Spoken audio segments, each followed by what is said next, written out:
การนานมีวัดวังสิงห์คำอำเภอเมืองเชียงใหม่แห่งนี้และนาญาติโยมน้องพี่สามัคคีรวมทานร่วมทุนวัดวังสิงห์คำรู้กันทั่วคอนพระครูวิสิทธิ์ศีลาภรณ์เทศสอนให้พรเกื้อกูล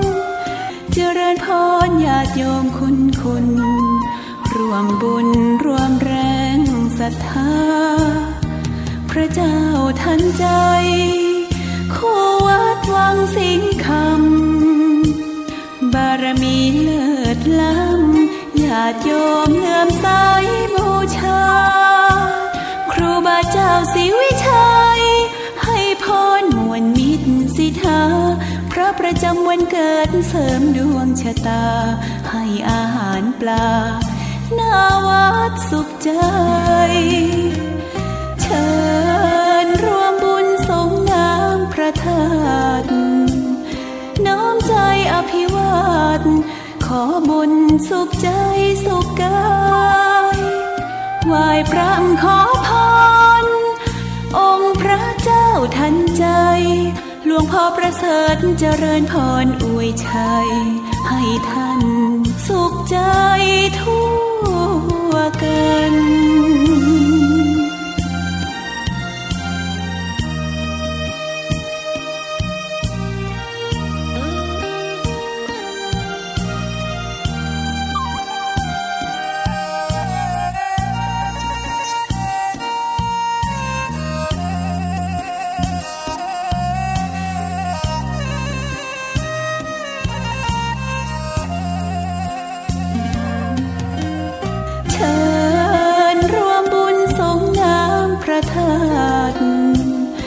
น้อมใจอภิวาท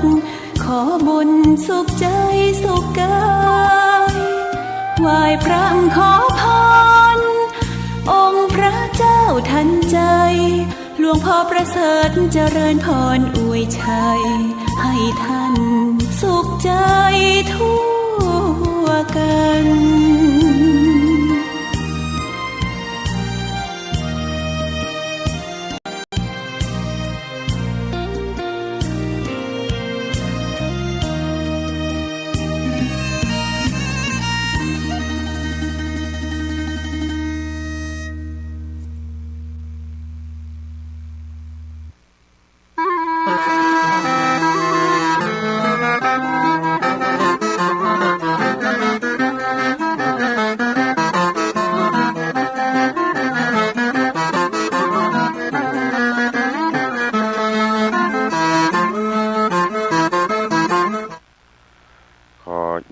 10 นิ้วกราบนบนอบน้อมอย่างพระติรัตนแก้วเจ้าตั้ง3 ประการอันมีพระพุทธเจ้าพระสัทธรรมเจ้าพระสังฆเจ้าอันเป็นสรณะที่เปิ่งที่เคารพนับถืออันสูงสุดในชีวิตกราบคารวะแตบไตไวสาปุญญาปารมีธรรมที่ปรึกษาเจ้าคณะภาค7พระเดชพระคุณหลวงพ่อท่านเจ้าคุณพระเทพโกศลที่ปรึกษาเจ้าคณะภาค7เจ้าอาวาสวัดศรีโสดาพระอารามหลวงพระเดชพระคุณหลวงพ่อท่านเจ้าคุณพระธรรมเสนาบดีรองเจ้าคณะภาค7เจ้าอาวาสวัดพระบรมธาตุเจ้าดอยสุเทพพระเดชพระคุณหลวงพ่อท่านเจ้าคุณเจ้าคณะจังหวัดเชียงใหม่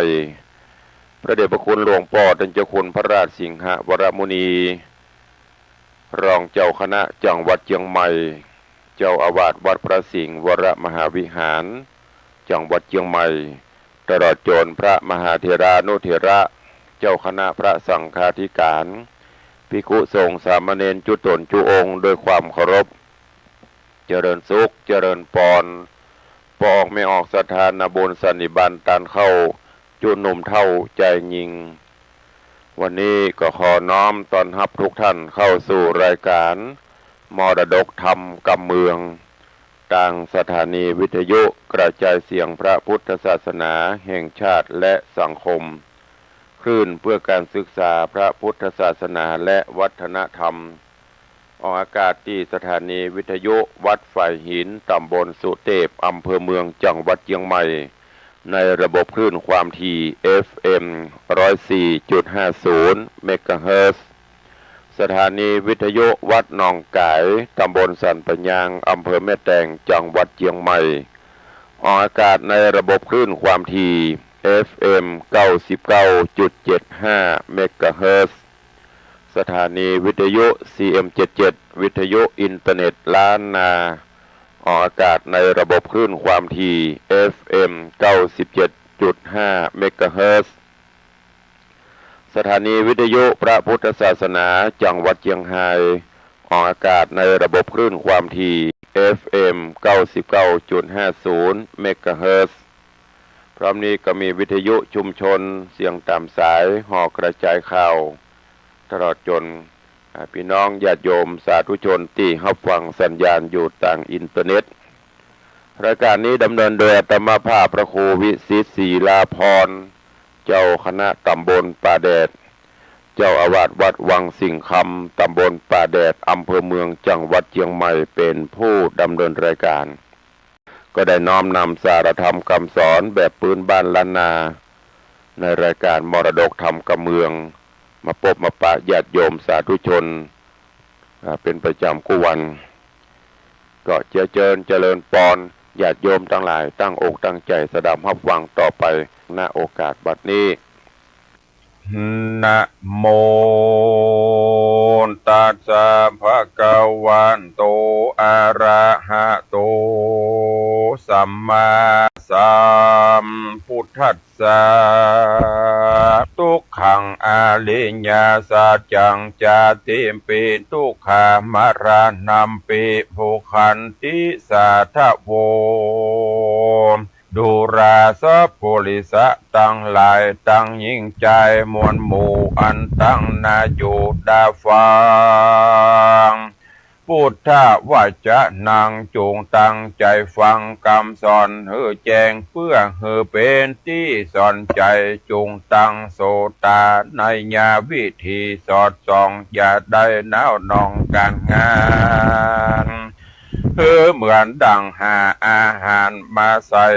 ไว้ในใจตัวเก่าอันอาหารต่างกันนั้นเราก็ได้เสาะมาเมินการจัก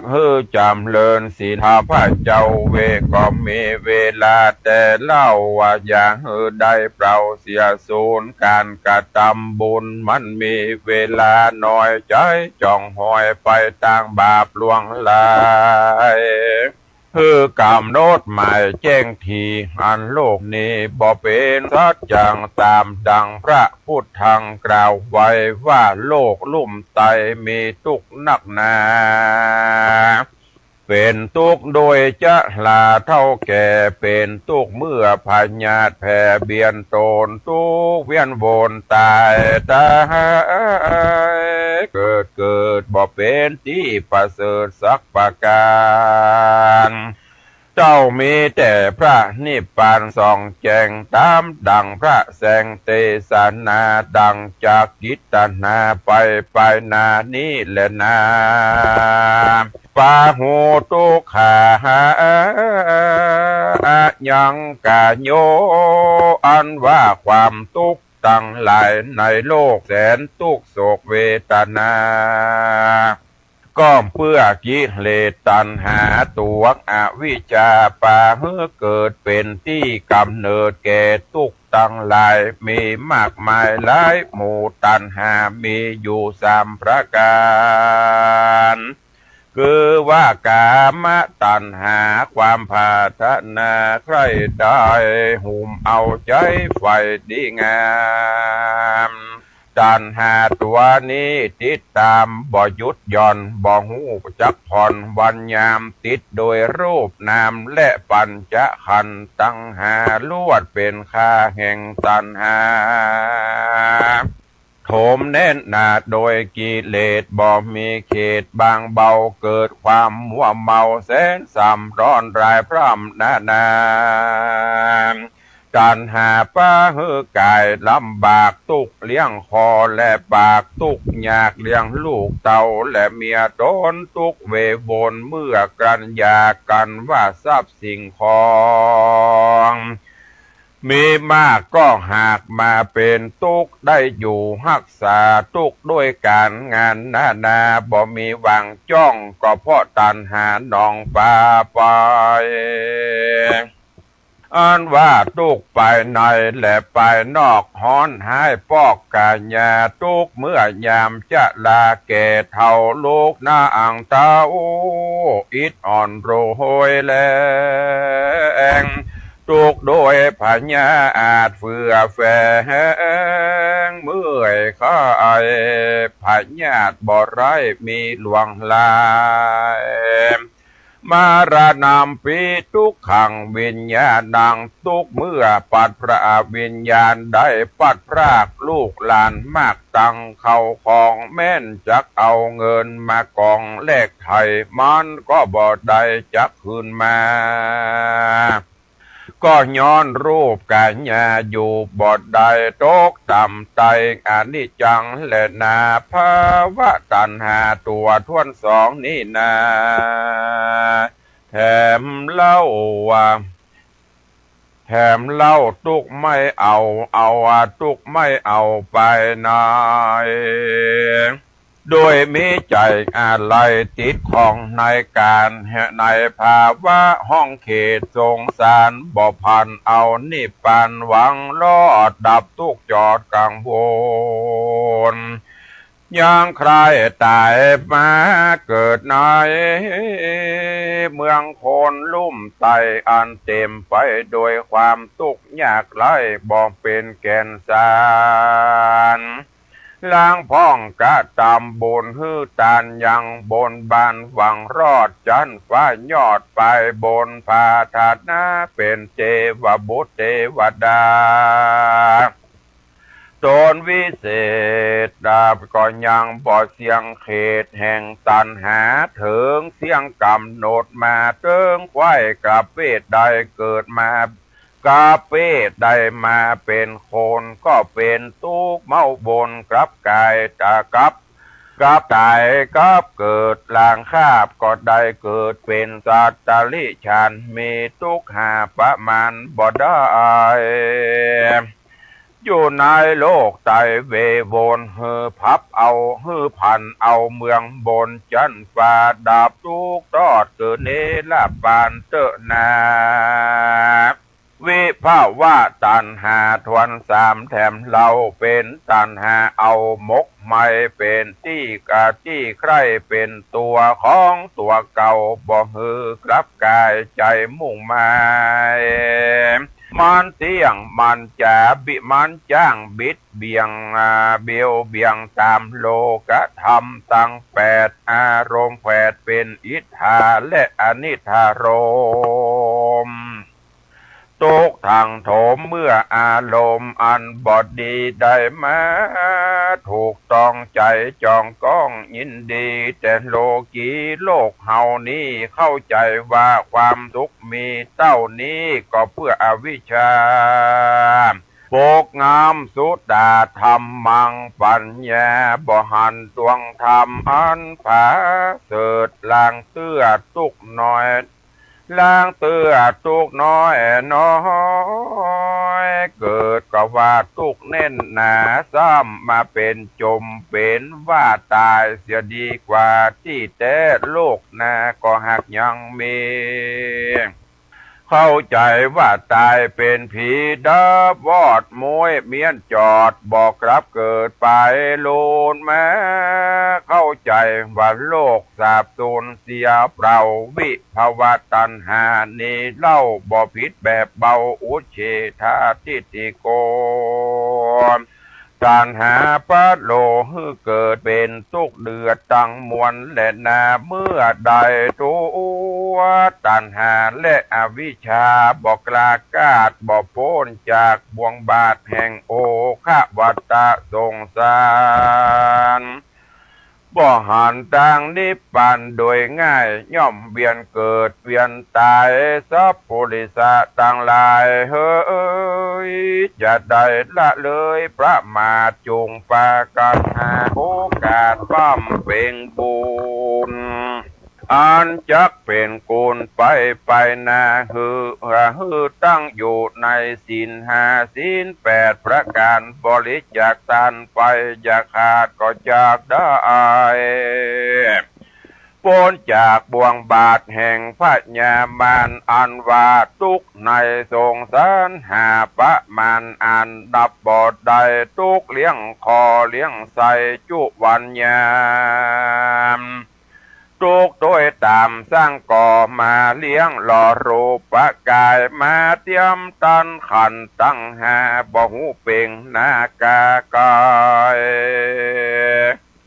ล้างเตื้อก็มาทุกใจด้วยเมียและลูกเต่าสุกทุกเล่าอยู่ตัวกันสมบัติบอตันบอเต้าบอตันวิทขาดซ้ำมาทะลงพญาตเบียนตนทุกเมาวนกับโดยลูกหลานต้านลูกหลานตันเต่าบ่อยู่ตามแบบเบาที่สั่งสอนมาเป็นคนอันตาปาลาเก่งกาจ้างมาขายนาพี่น้องบุวงศาล้างเตื้อก่อมเป็นทุกขาบาปกรรมมาจองเว้นนาวดองเกาะกลุ่มฟุ้งเจ้าจุมพี่น้องบอดตัดลงป้องเติงหาก็ย้อนสัมปัตตาของนาอันตกมาจากพ่อและแม่มาตีแผ่แบ่งปันกันลางคนก็มาหันแต่ใดลางคนก็จังใจสืบไปนานมันเป็นของสาธารกับโลกบอกวันเอามาเป็นเครื่องเศร้าโศกผูกเวรกรรมเสียเงินเสียคำมันกระทำก็หิหาใดเสียน้ำอกน้ำใจมันหาบ่ได้ง่ายคืนมา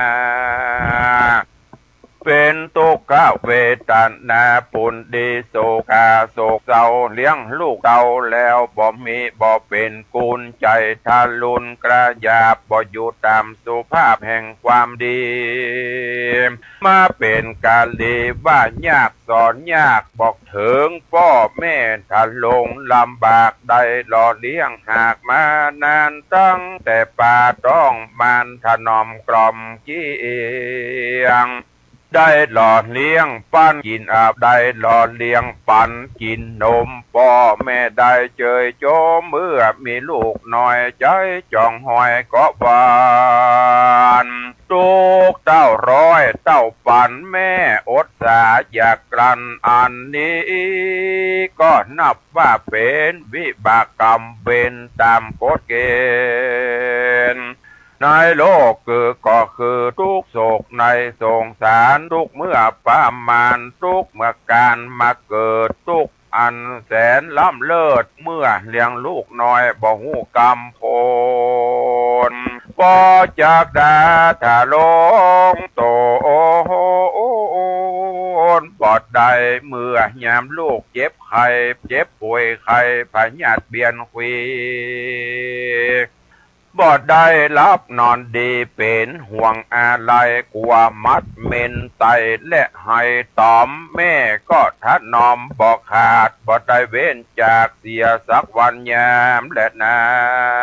ำเป็นตกได้ปากจ๋าเมื่อลูกใหญ่อายุไฟเบิ่งเป่าพงเป็นสาวขึ้นหนุ่มอยู่ในวัยจูปูนแยงหวังจักได้กินแห้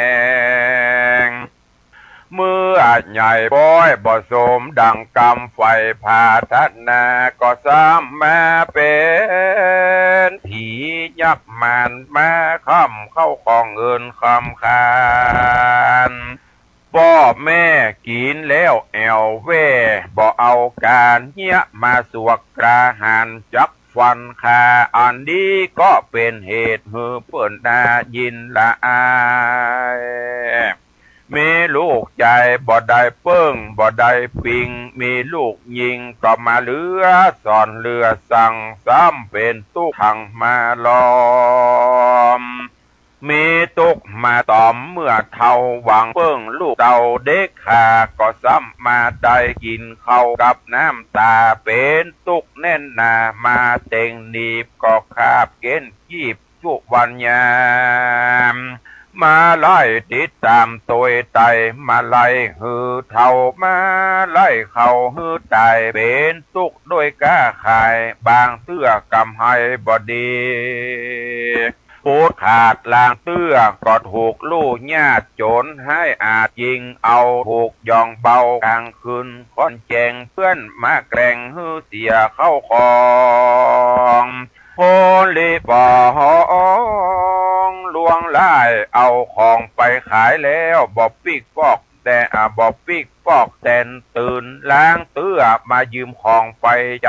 คนถอยไล่ซ้ำเอาไปกินเป็นตุกมาเป็นตุกเมาวินบันบาตุกเป็นขี้ข้าก็ย้อนตันหานี่แหละนาสังสาโลโออันว่าสงสารเลยมันบอกเคยเป็นแก่แก้วบ่ฮือแล้วดังใจจงควันดีปงใจตอดเอาตัวเข้าจุจอดนี่ปานเตอะนาลางคนมีพระญาตันมีปัญญาอันใบบอดเขาว่าความสุขยอดคือเมืองโคนก็ปาเอาตัวโจโอมอยู่ในกิเลสบ่ได้สังเกตถึงปาปะกรรมมาโรกะลำดำจ้าเป็นขี้ข้าแห่งความม่วนงันเมาอยู่กับกันพระนันขันต่อจนไก่ล่อกัดปากินเงินถ้าลาเต้าใดก็ได้ตังเอาตังพายไม้พายตองต่อเล่นต่อลองให้โลบะแก้วมากินแอวบ่หูคืนวานย้อนว่าหันแต่ม่วนงานจุจ่อบ่ได้กึดฮอดลูกเต่าผัวเมียโตเอาใจมาวนตัวเก่าฮ้อนให้เราถึงบันเด่นจองทรัพย์สิ่งของและเงินทองก็บ่ได้ปองเรือไว้เอาจำนำฝากไว้ก็ซ้ำมากลายเป็นดอกไม้ดอกเบี้ยบานงามเขาขอเจ้าของตีตามตัวไตจัดอันไล่ดอกไม้บานโถมทองก่อกองเต็มเก้าไล่เหือเจ้ามันนี้สั่งมาทุกขีเหลือขนาดเป็นทุกด้วยนี่เปาะปอกอันนี้เป็นตุกในคอกสงสารบอกกวนหือโปปานป้าใส่จูงหลีกใดแสนบาทน้อยยะนึ่งนาแถมเล่าตุกไม่เอาก็กูมก็ย้อนเจ้าจุมปาก็ย้อนหมู่เจ้าจุมปากว่าแอวเล่นลากวนเกากินสุลาจะเมาตั้งฟินกินตั้งเฮโรอีนถอนยากยินไปแล้วหาบ่เป็นคนไปนานค่ำสังขารตัวเก่าเผาไม่เอารวยแรงฮือรับแห่งวิปลาสเพราะเข้าอำนาจแห่งอวิชชาหามันหันมากาดังพิษเป็นจ้อปอประกอบการงานแอวลากผ่านเยาะยองเกาะแนวนองกินแหงมาเป็นที่ละแวงเจ้าบ้านอันนี้เป็นทุกทวนดีกัวก็เพื่อทะลำตัวเข้าสู่กรรมวิบากย้อนหมู่มากลากไปอุปมาดังตกแดนไก่ดาวขอกวันรีบปาตัวออกพระเนเพราะมีคอกเป็นที่วังถูกกุมขังกามัดแขะมัด มัดแข้งก็เพราะวิบากแสงอารมณ์จะขอถอนโดยยากมันก็ว่าตังนี้หากสุขใจจากโอปะมาไปก็เหมือนตัวนอนใส่บอนขี้ว่าตัดที่นี่เป็นสวรรค์เป็นที่สุขสันต์แห่งมันดีที่แต่ตกอเวจีโอปาจิตวานิโรธชันติบ่เหลือแต่เงาดับมอดเตอสังขันก็ตอดปัทวี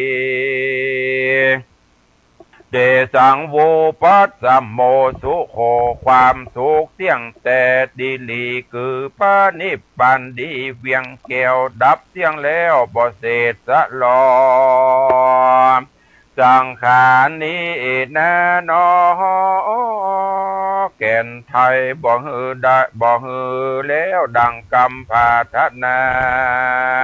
ผู้มีพระญากวนพิจารณาไปทีก็จักหันติสภาวะธรรมหันตัวกรรมและกิเลสมันสังเกตโดยภาวนาเอากรรมฐานมาเป็นที่จังเป็นที่จะเป็นที่ตั้งเป็นที่จังของอารมณ์ดวงหนึ่งดวงใดจักเป็นที่ระงับจิตใจคือสะอาดเป็นเบื้องโบเบือนเบื้องต้นบาทแห่งวิปัสสนาถึงมรรคเตียวมาลอดสุขชั้นยอดคือนิพพานดับสังขารเสียงเขตเป็นสมุเฉดปะหานขันธสันดานผ่องแผ้วถึงสุขแล้วตั้งมวลบ่สงสัยแต่และนาสุจนาเลยจุงปากันจำฮือแจงตามดังพระใดแสงไขจาฮือสะแหว่งหาต่างทุกต่างสุข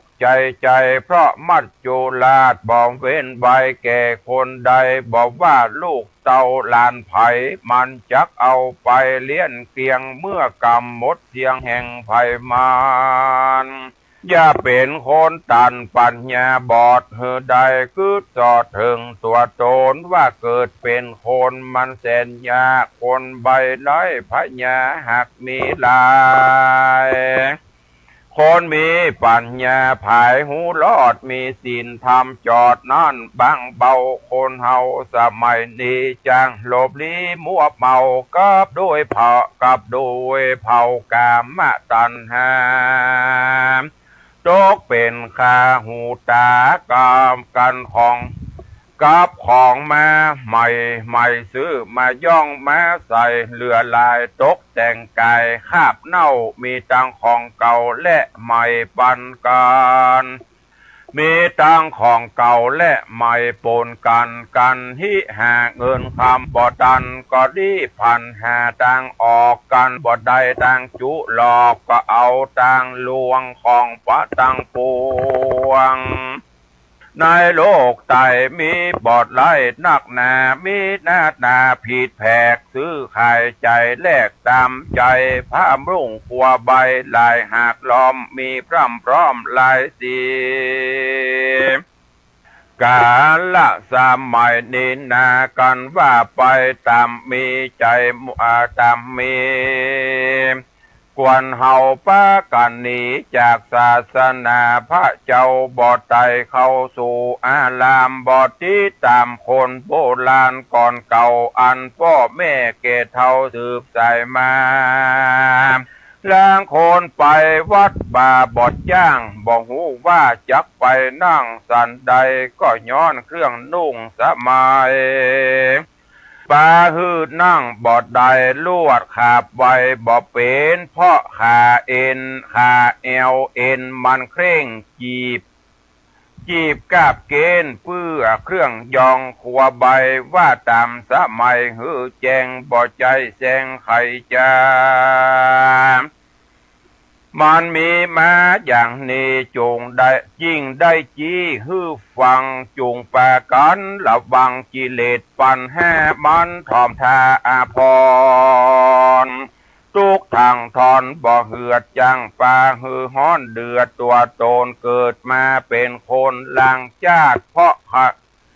ล้างญาติกวนขัดสีฮื้อสะอาดโดยศีลธรรมอย่าเอากิเลสมานำตัวเก่าจักเป็นค่าแห่งอารมณ์ใจเมามนโดยกิเลสจักเป็นเหตุฮือของขายในสงสารสะคอนลางคนหัวปอคอนปอสันเตียวสัดสันโซเซใจยังบ่เหปิกปอกยังจมอยู่ในคอกสงสารการจำศีลกินตันไว้พระเจ้าทุกคำเจ้าบ่ทำหาเปิ้นจวนไปวัดว่าศาสนาเพื่อไว้สาฟังธรรมพระเจ้าก็ยังว่าบ่ตุนเต้าปลวยโภกาแล้วก็มาเนี่ยมายากล่าวอ้างจริงเปล่าวางอนาถาแอวไปมาโจรไก่เอาตั้งบ่อนไพ่ไฮโลตั้งถั่วโปบะเกียวจะเดินอูแอวเลิกงานกินสุลาบานต่างเขานี้และเรียกว่าเท่าแก่ได้บ่หูจักละอายหลานและลูกฮือเปิ้นดูถูกดูแควนแม่นว่าฮือเอาแก้วตั้งสามเฮานี้ใบก่อนจังประเสริฐมากหลวงลายตามดังนิยายสอนไว้ว่ายังมียายสองคนเตียวดงโหนกลางป่าดงรีอันมีเสือมีละล่าไปมาส่วนสองใจสองขานั่นนาคนหนึ่งถือผีวิสาทแถมคนหนึ่งนั่นนามีปัญญายอดยิ่งได้ถือเอาแก้วมิ่งสามปราการเมื่อกาลละเตียวต่างไปนั่นก็เป็นกาลละเวลาอันค่ำมืดต่างคนก็ต่างเสาะหาที่นอนแห่งตนส่วนคนผู้ถือผีวิสาทก่อนติวไปหาตนไม้ใหญ่ตามมักไฟแห่งตนแล้วก็เวโวโหนขับไปขอฮื้อผีอยู่ต้นไม้รักษาส่วนคนที่นับถือศาสนาก็ไปหาอย่างที่นอนอันบอกไกลกันแสวงหาใบไม้มาปูลาดเมื่อจักนอนก็นามัสการขาบใบก็ถึงกุลพระจันไลสัมปาการวาอิติปิโสพระกาวาตามคบมาตามคบนบน้อมสวาคาโตสุปฏิปันโดพร้อมจูประการตกกลางคืนมาฮอดอันว่าหมูเสือหมีฝูงหมูป่าก็แอวล่าสะแวงหากินผลจะอาหารก็ไปพบปานใส่คนถือผีอันนอนอยู่ที่เก้าไม้ใหญ่ผีอาศัยอยู่ที่นันหันเสือจักมากาบกันผีตัวนั้นก็ครางผีตัวนั้นก็ครางว่าอย่าเอาไปเข้ามาอาสะไลฝากตัวไว้กับข้าเสือก็กราดแก้วหนีไป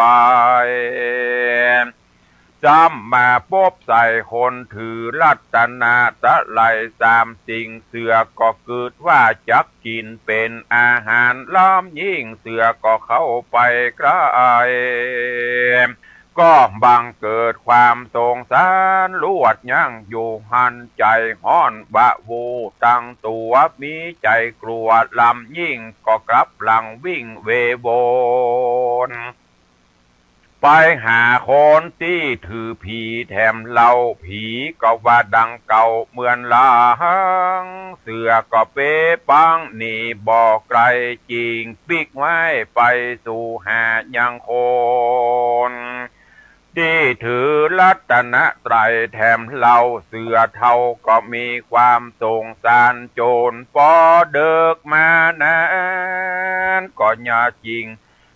ซ้ำไปหายังต้นลูกขาต้นไม้ผีอยู่ปะผียังต้นลูกขาต้นไม้ผีอยู่ก็ไปยุกยูยังใจผู้นอนบ่อาบอนฮอนรีบผีมันก็งีบลับไปเสือบอดใดกันเสือกอดใดกันกาบเอาใจผู้นั้นผีเอาใจผู้ถือผีวิสาดไปกินเสียที่บนดอยลูกใหญ่ผีนั่นตื่นขึ้นมาก็เลยไล่บอดตันเสือก็ลวดกินอิ่มใจ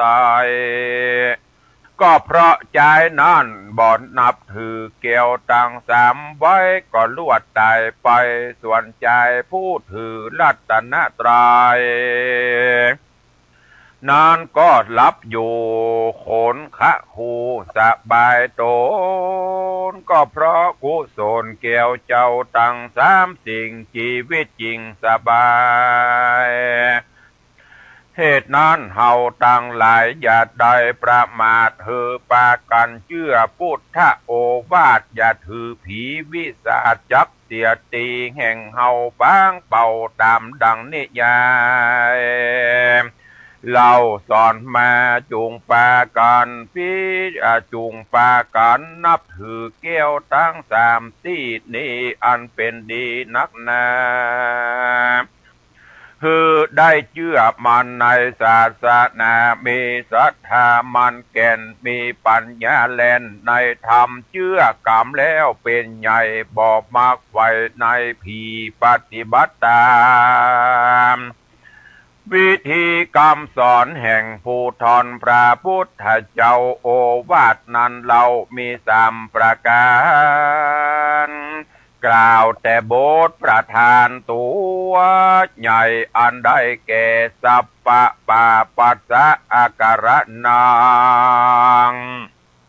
กุศลสุปะสัมปตาสจิตตะปริโยทะปันนังเอตังพุทธานะสาสนังดังนี้ห้ามว่าบ่ฮือกะทำบาปฮือกะทำบุ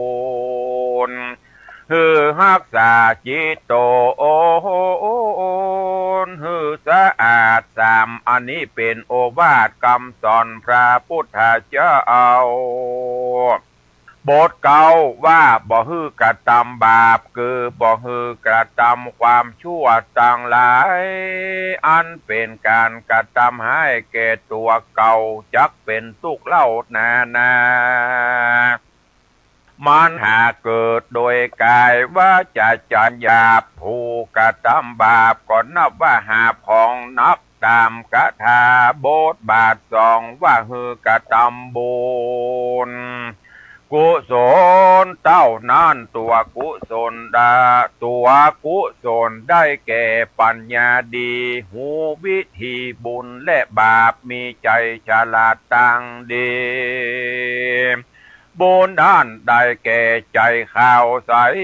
สะอาดบุญเป็นธรรมชาติบ่มีตัวกายมีแต่ชื่อบ่ได้เต้าอันคนใดกระทำโพนั่นก็ได้บุญนั้นอยู่ภายในการบุญมีที่ภัยก็มีหน้าตาใสโจมชื่นถึงลับตื่นมาใหม่ก็ยังดูผ่องใสเพราะบุญอาศัยตั้งอยู่เวลาอูฟูม่วนหวานหุมกระตำตาลบอกขาดตามธรรมชาติเข้าของตนมีตามบาลีบอกไว้ว่ารักษาใจฮือข่าวอย่าฮือเฟื่อนไปต่างบาปเพราะใจเป็นธรรมชาติลงลาย จ่าเตรียมไปเหมือนวอกมันจ้างหลอกลงไหลต้านตามต้านบอกไว้คือเอาสติมัดจิตใจผูกโดยสมาธิแถมมีปัญญาแอมดังกล่าวใจจริงบอกเงามัวพันเพราะใจสำคัญตั้งอยู่จักจ๋าอู้ฟู่กับไผ่ก็เพราะหัวใจน้ำส่งกันใจข่าวสะอาดลงก็ถูกดีตามบาลีใครว่าใจเป็นใหญ่ในกายกันใจตายไปจากเหลือแต่คราบรูปกายคนตั้งหลายก็หูว่าผีตายเป็นหมู่เพราะใจบ่ตั้งอยู่ในกายส่วนว่าบ้านห่างหลังนี้อันมีเฮือนเป่า6 หลังนั้นมีนายโจร6 คนหากได้เป็นผู้รักษาการเขาหันผู้ใดมาเขาก็จักโห่ร้องแล้วจักเอาไฟจูดเผาแล้วเขาก็จักตีและฆ่ามึงเสียว่าอ่านบ่อ่านเขาก็จักฟันฮือเจ็บบ่อ่านเขาก็จักเอาไปฆ่าดีหลีพิว่าคนต่างหลายพูดได้เข้ามาสู่เฮือนหลังนี้โจรก็กระทำสันนิเสมอกันโคนฝูงมีเงินฝูงมีถุงเงินถุงคำก็ซัดเสียแล้วก็รีบแล่นหนีไปได้มึงจุงรีบไปเสียเตอะกันว่าโจรมันได้ยินแล้วก็รีบแล่นหนีไปถึงแม่น้ำใหญ่อันมีกระแสน้ำสีสายมีเกาะกว้าง3 อันโจรก็ฝ่าหันฝั่งเบื้องหน้าอันเป็นคืออันประกอบโดยเครื่องประดับอันแล้วโดยคำจูประการก็เป็นต้นว่าเกิบตินคำข้าจมหัวคำมีใส่ซ้อยพับจุประการทัดนั่นไปนายังมีเมืองอันหนึ่งประกอบโดยหอเฮือนและผาศาสตร์ประดับโดยแก้ว7 ประการกวนสนุกถูกเนื้อเปิงใจมากนักมันก็มากะนิ่งใจว่าฟังกรรมนี้ประกอบไปโดยโทษมากนักกวนกูข้ามไปสู่ฟังกรรมนาดีและนามันก็ซ้ำมากะนิ่งใจว่าตีนกูก็บ่หักมือแห่งกูก็บ่ง่อยเปียที่อันใดก็บ่มีแก่กูจะก้อยไหว้ข้ามฮื้อลอดแต่ดีหลีแล้วมันก็คงไปหาไม้สร้าง8 เล่มแล้วนำมาคาดแปลงแปรก้อยทอไฟข้ามน้ำมาแม่น้ำไปอันมีแควสีสายนั่นก็ไปลอดเถิงยังเกาะตั้ง3แล้วมันก็กระทำเปลี่ยนไปถึงฝั่งกำนามันก็เอาเครื่องงาปะนิมอาภรณ์มาสบสอดนาย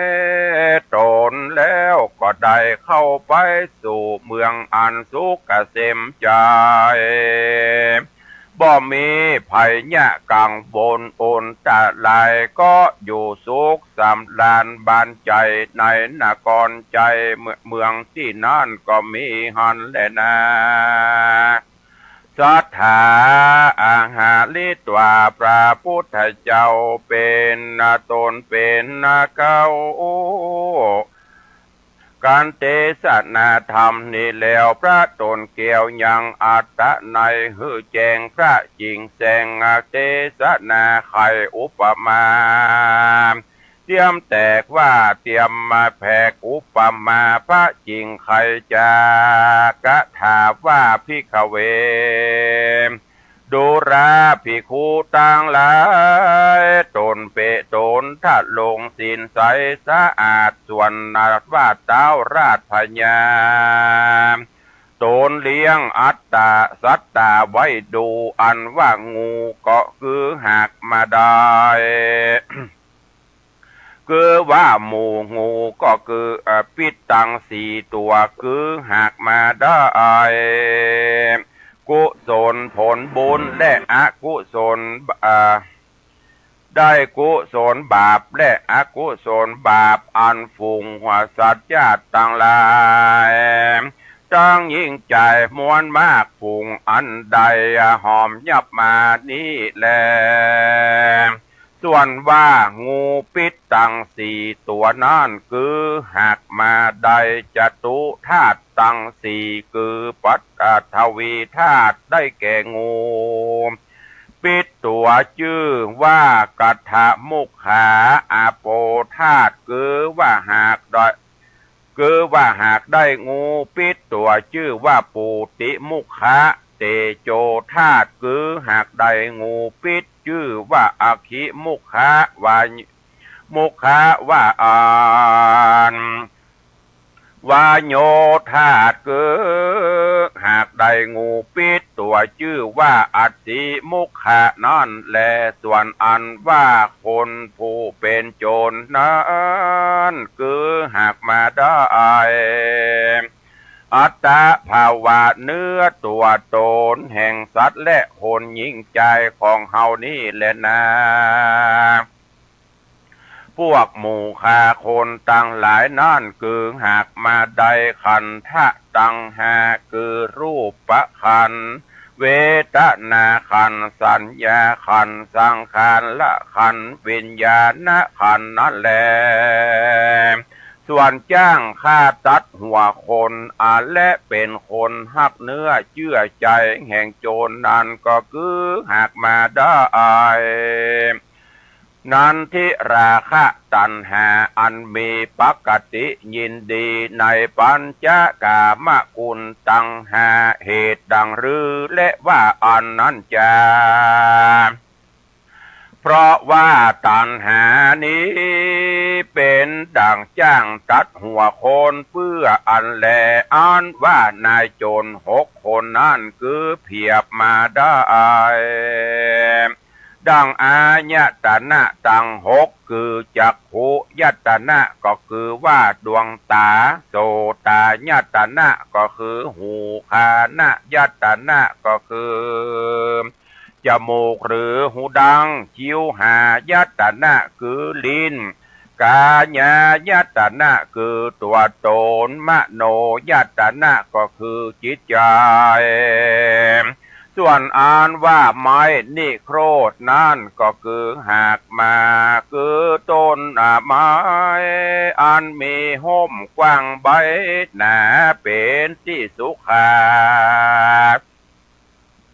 เย็นใจคือหากมาได้พระพุทธศาสนาแห่งองค์สัทธาพุทธเจ้าเป็นเก้าไม้อันใหญ่เป็นที่อาสะลายแก่คนและเทวดาตนรุกขานิโครธคือมาก็คือไม้คือได้สมาธิมาเป็นสายลมได้ปัดฮือคนได้อยู่เย็นเป็นแดนสุขเกษมใจลับอยู่สบายใจคือหากมาได้ศีล5ศีล8และจตุปาริสุทธศีลส่วนปาจตุปาริสุทธศีลและนา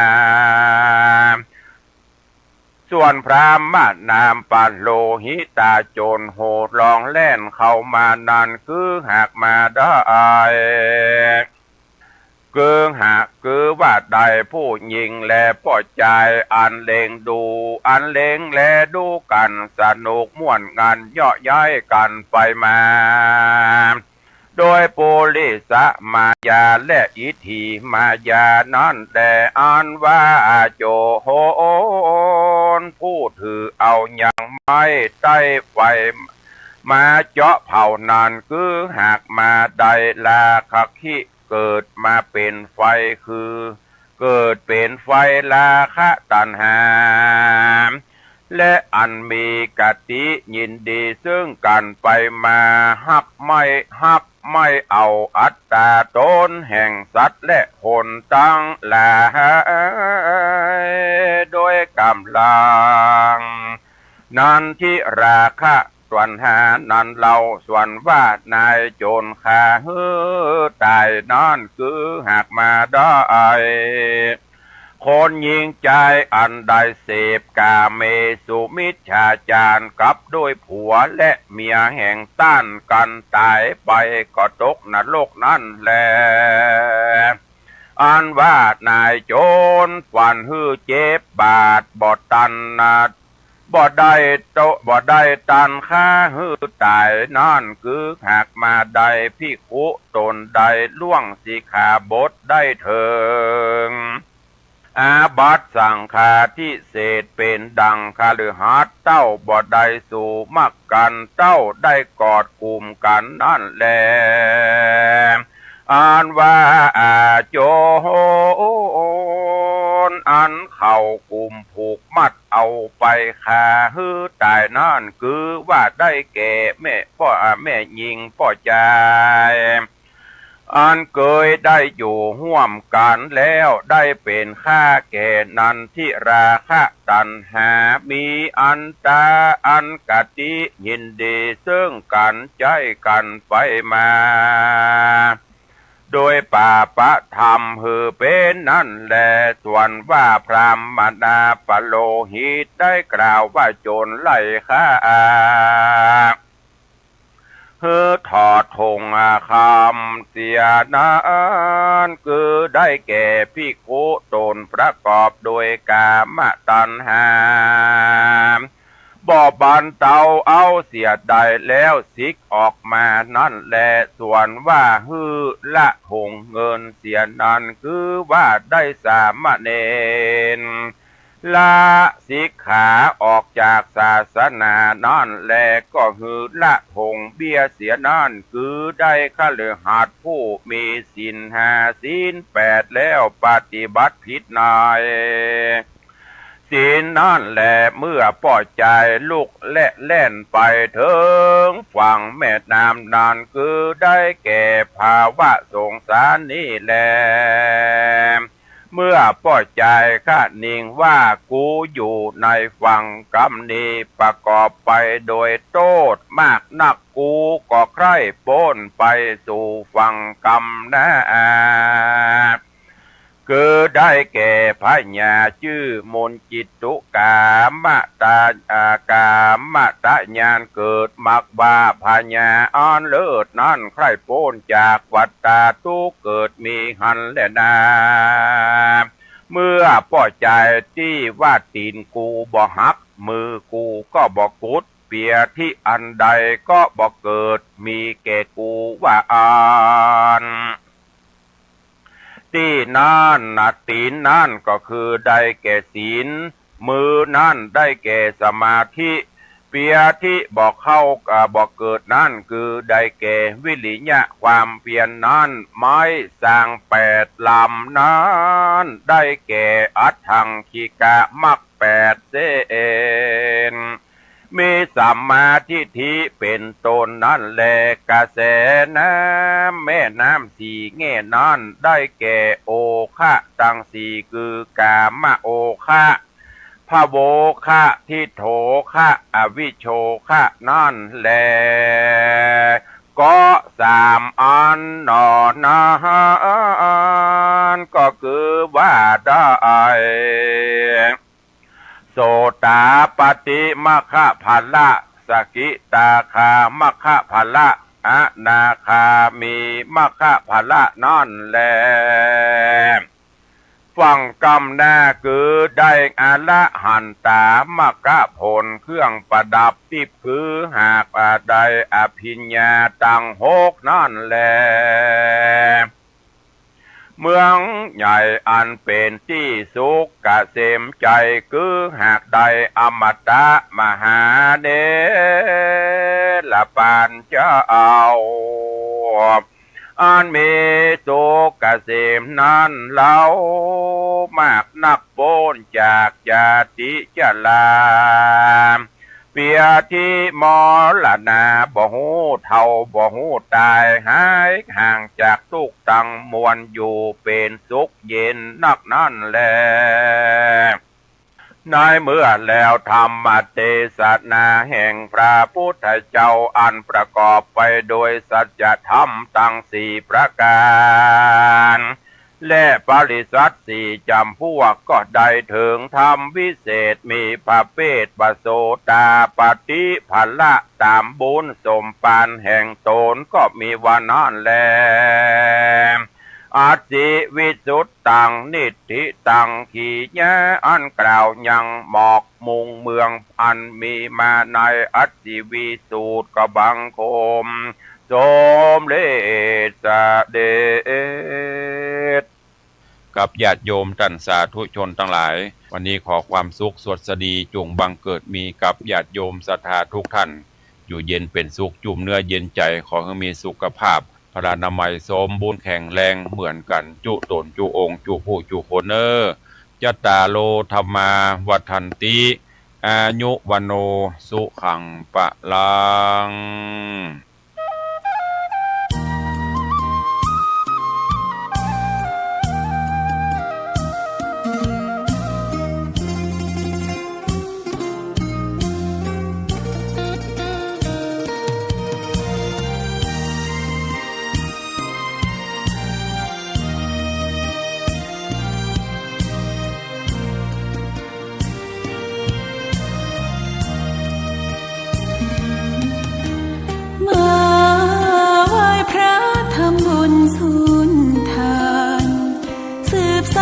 ตำนานโบราณกาลนานมีวัดวังสิงคำอำเภอเมืองเชียงใหม่แห่งนี้และนาญาติโยมน้องพี่สามัคคีรวมทานร่วมทุนวัดวังสิงคำรู้กันทั่วคอนพระครูวิสิตศิลาภรณ์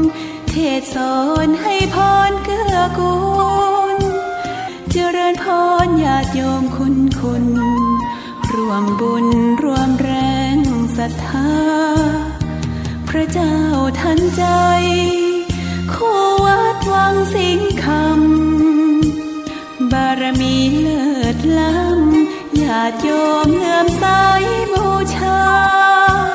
ครูบาเจ้าศรีวิ